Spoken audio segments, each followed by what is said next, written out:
नमस्कार बंधुगण सप्रेम हरिस्मरण प्रायतः देखा मिले आम राज्य में अधिकांश लोक निज जीवन उत्तरार्धे ऑस्टियोआर्थराइटिस एवं रिमाटॉइड आर्थराइटिस द्वारा पीड़ित होता जहाँ आम स्थानीय भाषा में आंठुगंठी बात बोली कही था।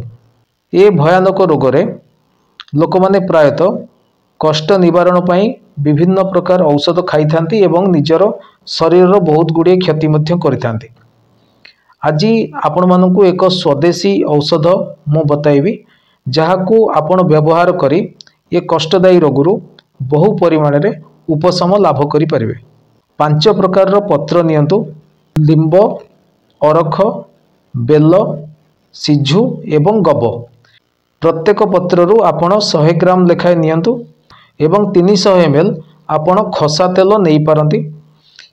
ए 5 प्रकार पत्र को आपण खसा तेल रे 2 घंटा पर्यंत अति कम आंचरे धीरे धीरे रांधंतु।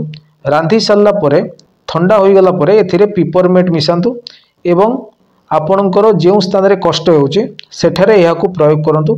आपण देखिबे आपणकू ए आर्थराइटिस रोगरू निहाती बहुत उपशम मिलिबो।